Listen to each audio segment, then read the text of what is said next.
제가 그래서 이 사람들한테 하는 얘기입니다.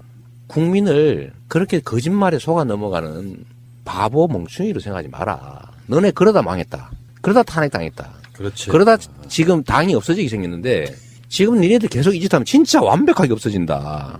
그래서 제가 그걸 보여주려고 그러죠. 국민은 촛불 이전의 국민이 아니고 촛불을 들고 스마트폰으로 무장해서 박근혜 정권을 무너뜨린 위대한 집단 지성체다. 최근에 그 일어나는 이야기들 몇 가지만 여쭤볼게요. 시장님하고도 연관이 있어요. 네. 최근에 얼마 전에 이재명 시장님 고소하신 분들, 고발하신 분들 있죠. 그 중에 이제 최교일이라고 이분에 대해서 나를 고소한. 네. 네네. 그 성남 FC 관련해 가지고 그것도 우리 그 소요 방송 젊은이들 방송에서 한번 실드를 한번 해드렸는데. 그랬군요. 그러니까 그 최교일 의원이 지금 현재 여검사 성추행 무마 의혹 바로 그 당사자잖아요. 의혹이 아니라 무방했더만. 네, 그러니까 언론은 왜 이렇게 말하는 거야? 무마 확실. 본인 오리발 이렇게 네. 얘기해야지. 보면은 그런 검사 집단의 그런 식의 어떤 성적인 폭력이 아직도 지금 굉장히 잔존한 모양이더라고요. 분위기 들어보니까. 저는 예를 들면 저도 법조인이잖아요. 그리고 저는 연수원 동기들 선후배들이 뭐 여전히 검찰에도 많이 있고 한데 제가 그 사람들을 이렇게 개인적으로 보면 상상이 안 돼요. 전혀 그럴 사람들이 아니야. 그리고 그런 사람은 없었고. 근데 이 최교일이나 여기서 뭐 얘기되던 안택은 뭐 이런 사람들 얘기를 들어보면 상가집에 가가지고 문상 가서 유부녀를 그것도 임신 중이었대요. 그랬대.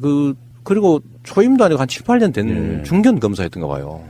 그걸 세상에 상가집에서 막 만지고 막 껴안고 그랬다는 거 아닙니까? 그것도 앞에 법무부 장관이 옆에 있는데. 보고 있었대요. 그러니까요. 에이씨. 그래서 저 어제 해당 서검사 와서 인터뷰하면서 막 울고 이러는 거 보니까 그거 얼마나 한이 됐겠어요. 그래도 명색이 검사인데 그런 사람 잡는 직업이잖아요. 그렇죠. 자기가 네. 당했어. 그런데 그거에 대해서 아무 문제의식을 느끼지 않는 거예요. 그리고 그 안모 그 검사가 인권국장이었다면서요. 기침이 나왔네. 아니, 그러니까 앞에서는 인권 하는 담당을 하면서 자기가 인권 침해를 막 하고 있는 거죠. 이 권력을 가지고 습관적으로 약자들에게 행사하고 누리고 또 그들의 고통 속에서 희열을 느끼는 그런 사람들이 있는 것 같습니다. 검찰에만 있는 게 아니고 뭐 군대에도 있고 보면 군대에서 여성 부사관, 여성 장교들 성폭행 한 사례가 많잖아요. 보면 동료나 조직원으로 보이는 게 아니라 그 성적 대상으로 보이는 거죠. 군대. 근데 검찰도 그러고. 근데 이 사람들이 또 승승장구한다는 거죠. 그 거세하고 발치 차야 되는 거 아니에요? 법대로 하면 그렇게 해야지. 근데 이제 공소시 저질렀다고 지금 흐지부지 하는데 제가 보니까 그런 짓 한 사람이 계속 그런 똑같은 짓을 해요, 보니까요. 이 최교일 씨를 내가 지금 내가 언론에 소문을 내주려고 그래야지. 근데 너 뒤졌어, 이제. 이 양반이 법률 지원단장이라서 난 그 사람 전혀 몰랐습니다. 했던 얘기도 하고 했던 얘기도 하는데 제가 분명히 얘기했거든요. 성남FC도 프로축구단이고 기업인데 광고를 파는 거예요. 스폰이잖아. 예를 들면 메인 가슴 광고. 그렇죠. 이건 한 3, 40억 갑니다. 싸게는 20억. 어깨 광고. 뭐 한 10억에서 20억. 뭐 백부 뭐 이런 데다가도 뭐 한 5억씩 뭐 이렇게 받아요. 그 프리미어 리그에 삼성은 수년간 수백억 내잖아. 어마어마한 건 냈죠. 수천억 돈입니다. 내는데 그 광고를 매출을 한 거예요. 시민구단들이나 프로구단들이 다 그렇게 기업들한테 광고 노출해주고 돈 받고 하잖아요. 그래서 운영하는 건데 이거를 기부를 받았다고 우기는 거예요. 미르 재단처럼 기부받았다고. 미르가 광고해 줬냐고. 아니, 미르가 삼성을 백번호 붙여줬냐 말이에요. 아니잖아. 그렇죠. 근데 우리는 예를 들면 붙여준단 말이에요. 그 광고를. 그래도 수백만이 보지 않습니까? 그러잖아. 근데 이걸 계속 기부라고 우겨요. 그리고 성남FC는 주인이 성남시민이야. 성남시가 운영하고 있는 구단이에요. 시가 예산을 투자해서 운영하는 곳이에요. 그 미르 구단은 국가 예산을 투입한 국가 기업이 아니잖아. 근데 이거를 계속 같은 거라고 우겨. 이거 말고 얘는 들 게 많죠. 그리고 우리는 공개적으로 다 한 거고. 그리고 광고라고 하는 게 좀 더 시너지를 올리기 위해서 다양한 방법이 있는 겁니다. 예를 들면 기업은 사회공헌 해야 되는데 주빌리 은행 그 모금해가지고 수천억 지금 이제 조 단위로까지 서민들 금융 장기 연체 채무 탕감해 주는데 그 홍보해 주는 게 우리 성남시의 중요한 일이고 내가 그 대표기도 하고 또 성남시에서 뭐 모금해서 많이 탕감도 했는데 전국적으로 확산할 필요가 있다. 그러니까 네이버는 어차피 지역 기여해야 되거든요. 그리고 성남에 들어올 때 지역 기여 약정이 돼 있어요. 성남 시유지를 사서 들어왔거든, 거기가. 시유지를 반을 쪼개서 사고 거기에다가 일종의 혜택을 받고 들어온 기업이에요. 거기 정자역이. 정자역이지. 그러니까 그때 협약서가 있습니다. 그 협약을 일부 이행하는 거죠. 근데 그런데 네이버는 좀 더 공익적인 일을 하고 싶은 거예요. 특정 구단을 후원하는 것보다는 좀 더 생생하다고 좀 그렇고 좀 더 이렇게 기업 이미지 제고에 도움이 되는. 근데 주빌리은행 좋잖아요. 수백만의 서민 장기 연체 채무자를 도와준다. 그리고 우리는 주빌리은행을 광고하는 거나 뭐 네이버를 광고하는 관계 없는데 서로 협약해서 주빌리를 해주면 더 좋잖아요. 그래서 3자가 합의한 거예요, 그거를. 이렇게 하자. 그러면 40억을 내는데 39억은 FC가 갖고 1억은 주빌리가 하는데 그렇다고 우리가 1억 받고 메인 광고를 해줄 수는 없잖아. 1억을 받고. 그러니까 이건 금액대로 메인으로 받은 거죠. 20억을 받은 거지. 그걸 또 3자 합의했다고 우리가 다 언론에 다 공개를 해서 이렇게 합의했습니다. 멋있다고. 그때 언론 체육회 이런 데서 이야 정말 엄청난 새로운 모델이다. 그러고 막 칭찬하고 그랬다고. 그때는 새누리당이 가만히 있었어. 그때 만약에 문제가 있었으면 박근혜가 날 가만뒀겠냐고요. 그렇죠. 이게 그 억지 쓰는 거지. 또 예. 있어. 그 사람들이 한 얘기 중에요. 자금 세탁 의혹이 있다 이런 얘기 있어요. 자금 세탁을 기자회견에서 공개적으로 합니까? 네, 여기서 이렇게 40억을 주고 그중에 39억을 우리가 받아가지고 이렇게 광고는 하고 이렇게 합니다. 이렇게 해서 자금 세탁하는 그 자금 세탁 개념에 해당이 안 되잖아요. 그게 세탁은 몰래 하는 거지. 숨기는 거잖아요. 같은 이슈인데 이명박은 그런 거 잘하잖아요. 그리고 몰래 하죠, 몰래. 우리는 그건 또 하나 있어요. 건축 허가를 내준 대가로 해준 거 아니냐 이런 얘기해요. 이건 내가 아직 공개적으로 얘기 안 한 얘기인데 네이버가 절반의 땅을 사서 입주를 하고 난 3,000평 남아있는 시유지가 또 있습니다. 근데 그 시유지가 못 쓰고 있는 거예요. 그래서 우리가 그 기업을 유치하자. 기왕이면 공공청사 질 것도 없고. 근데 기업 유치를 해야 되는데 그 땅값을 우리가 엄청나게 비싸게 올려놨어요. 팔라고. 거의 평당 3천만 원 가까이. 옛날에는 되게 싸게 팔았지. 근데 이번에는 우리가 좀 비싸게 하고 했는데 기업들이 워낙 비싸고 그러니까 잘 안 들어와요. 그래서 우리가 네이버에 너희들 돈도 많고 한데 다른 데 있는 기업들 관련 기업들 다 모아서 여기다 더 확장해라. 설득을 한 거죠 우리가. 기업 유치를 한 거야.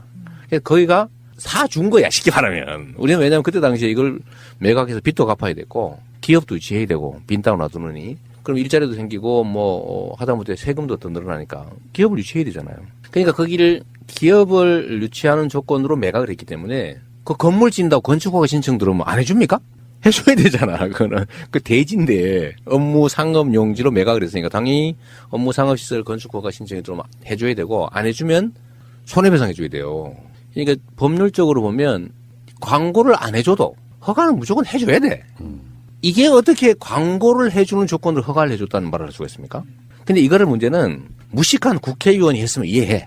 무식한 국회의원이 했으면.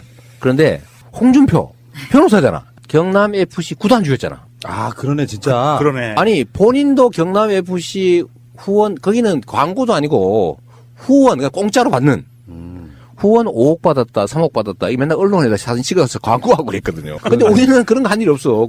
광고 매출을 한 거예요. 최교일 법률지원단장 변호사 검사 출신이잖아. 다 알고 있는 거예요. 이게 자기들이 하는 얘기가 말도 안 되는 소리라는 거 알면서 국민한테 거짓말을 해가지고 이재명이를 공경에 처하게 해보자 라고 한 건데 제가 그래서 이 사람들한테 하는 얘기입니다. 국민을 그렇게 거짓말에 속아 넘어가는 바보 멍충이로 생각하지 마라. 너네 그러다 망했다. 그러다 탄핵당했다. 그렇지. 그러다 지금 당이 없어지게 생겼는데 지금 니네들 계속 이 짓 하면 진짜 완벽하게 없어진다. 그래서 제가 그걸 보여주려고 그러죠. 국민은 촛불 이전의 국민이 아니고 촛불을 들고 스마트폰으로 무장해서 박근혜 정권을 무너뜨린 위대한 집단 지성체다. 홍준표가 그렇게 해도 먹히지가 않는 게 안 먹혀요. 3, 40년 전하고 그러니까 환경이 완전히 달라졌잖아요. 말씀하신 대로 스마트폰이나 인터넷을 마음대로 쓸 수 있기 보면 다 때문에 아는데. 그냥 찾으면 나오는데 계속 예전과 같은 방법으로 그렇게 왜곡시키고 공격을 하는 거죠. 이 손바닥으로 하늘을 가리고 있는 거죠. 퇴임 후의 일인데라고 하면서 이재명 1,800억 시민배당 추진 논란. 왜 하냐고요? 이거는 우리 시민들한테 보여줘야 되는 거죠. 저는 여전히 지금도 성남시장이고 올해 사업 기획을 다 해야 되는 사람이고요. 지금 현재 생긴 수익을 어떻게 처리할지에 대한 기본 방침도 정해야 됩니다. 다음에 한 사람 마음대로 해라 그러면 안 되는 거죠. 이거는 5,500억은 사실 제가 시장이 안 됐으면 그냥 민간인하고 정치꾼들 몇씩 나눠 먹었을 거예요. 제가 그걸 뺏었잖아요. 뺏어서 만든 과외 수입이고 그중에서 1,800억 말고 920억, 2,600억 이거는 공원도 만들고 그 터널 다리 그 길도 만들고 했으니까 1,800억 정도는 우리 시민들한테 직접적으로 혜택을 주자라는 생각을 작년부터 하고 있었어요. 작년 초부터. 그런데 이거를 지금 정하지 않으면 지금 용역도 줘야 되는데 그냥 몰래 할 수는 없잖아요. 그래서 당연히 저는 이 처분 방향은 정해야 된다. 뭐 내가 시장을 계속 할지 뭐 그만둘지야 또 두고 봐야 되겠지만 그냥 계속 하세요. 아니 계속 하는 사람이 많아 성남에는 뭐 하려고 그때 골치 아프게 그런 거 하냐고 성남시장 계속 해달라고 얼마 전에 동사무소 갔더니 웬 할머니 저한테만 매달리는 거예요. 그냥 시장 계속 해주면 안 돼? 아니, 방법이 하나 있어. 성남이 광역시가 되면 경기도지사나 레벨이 같아져요. 레벨이 같아도 그 똑같은 일 할 필요는 없는 거죠. 그런데 제가 보여주고 싶은 거는 18만 원, 뭐 가구당 한 6, 70만 원, 이렇게 뭐 팔자고 치는 돈이겠어요. 그러나 제가 꼭 하나 증명해 보이고 싶은 게 선거 잘하면 정치 잘하면 자다가도 떡이 생긴다. 그러네. 이걸 보여주는 거예요. 맞아요, 맞아요. 자다가 지금 벼락 많이 맞잖아, 지금 우리가. 이게 잘못 뽑고 사실은 감시 안 하고 방치해놨더니 IMF 오게 만들고 말해요. 그리고 온 국민이 거지 됐잖아요. 자다가 벼락 맞은 거거든? 근데 잘해놨더니 감시 좀 잘했더니 관심 가졌더니 자다 보니까 진짜 떡이 생겼어. 이게 얼마나 큰 차이입니까? 맞습니다. 예. 그러니까 이게 지방자치라는 게 이렇게 중요하다. 민주주의라는 게 이렇게 중요하다. 대리인을 잘 뽑고 잘 감시하고 책임을 잘 묻는 게 이렇게 직접적으로 우리의 삶을 바꿀 수 있다. 하늘과 땅의 차이를 만들어낼 수 있다는 거를 하나의 증거로 보여주라는 거죠. 그 증거 중에 가장 좋은 게 현금이 생기는 게 현금이요. 최고의 증거 아닙니까? 그렇죠. 현금. 근데 그것도 뭐 지역화표를 주면 받는 사람도 좋아. 동네 뭐 재래시장도 좋아. 경제 살아서 또 좋아. 맞습니다. 많이 좋잖아요. 예. 얼마나 좋아. 지역화폐 이 부분은요. 앞으로 계속 뻗어나갈 거예요. 우리가 얼마 전에 그 복귀왕 시장 이야기할 때 백원택 씨가 지금 전국이 정책이 된 것처럼 그러니까 어떤 특별한 분야의 복지 정책이 있어가지고 희조급 되는 분들이 있어요. 왜 저애는 안 하던 일을 자꾸 저지르냐라고 얘기하잖아요. 자, 정치와 행정을 구분을 하라면 딱 이렇게 말할 수 있습니다. 있는 길을 잘 가는 건 행정이고요. 없는 길을 만드는 게 정치입니다. 그리고 해야 될 일을 하는 게 정치고 할 수 있는 걸 하는 게 행정입니다. 저는 성남시장이라고 하는 행정을 하지만 그 과정에서 필요한 새로운 길이 있으면 저는 만들어내잖아요. 청년배당, 기본소득 앞으로 해야지. 근데 제도로는 없죠. 예를 들면 불로소득을 걷어서 우리 공동체가 나누어서 가져야 된다. 이거 추미애 대표가 한 지대이론하고 비슷한 겁니다. 왜 공짜로 생기는 수익을 특정인이 또는 특정 그룹이 독점합니까? 우리 모두의 것이잖아요. 근데 이것도 제도로는 없어요. 우리는 언제나 그래 돼 있어. 이 특정 계층 중에 누가 가질까를 결정하는 게 정치라고 생각해. 예를 들어 어디 개발을 하면 누가 먹을 거냐. 그걸 왜 누가 먹습니까? 우리 모두가 가져야지. 그게 제가 생각하는 새로운 길이죠. 그래서 우리 모두가 가지는 권한의 기초에서 생긴 특별한 이익, 불로소득, 누군가 노력하지도 않고 저절로 생긴 거, 이건 다 환수해가지고 우리 모두가 공평하게 나눠갖고 각자는 자기가 노력한 만큼의 결과를 가져라. 그게 공평한 세상 아니에요.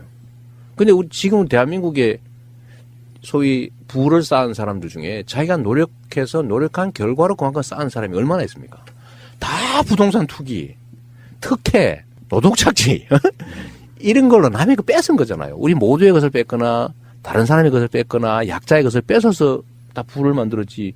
지가 노력해서 지 노력이 그걸만으로 그렇게 만든 사람이 얼마나 됩니까? 그러니까 이거를 과거에 없었다고 해서 없앨 게 아니고 해야 되는 길이니까. 불평등과 격차를 해소하는 일은 정말로 중요한 우리 인류의 과제입니다. 시대의 과제도 아니고. 이 인류의 과제를 성남만이 아니고 지금 다보스 포럼이나 예를 들면 국제기구들도 관심 갖잖아요. 이제는 드디어. 불평등에서 진짜 심각한 인류의 과제다. 예, 우리도 필요하니까 길을 만드는 거예요. 그게 청년 배당이고 그게 저는 시민 배당이죠. 예를 들면 경기도도 경기도민 배당하고 국가는 국민 배당을 하면 드디어 기본소득의 나라가 되는 거지. 경기도 얘기 나와서 그런데요. 요즘에 그 남경필 지사와의 브로맨스가 대단하시대요. 두 사람만 마치 선거에 출마할 것처럼 지금 압도적으로 구도를 만들어 놓고 있는데 남경필 지사하고 그러다 사랑에 빠지시겠어요? 점점 사랑하게 되는 것 같긴 해요.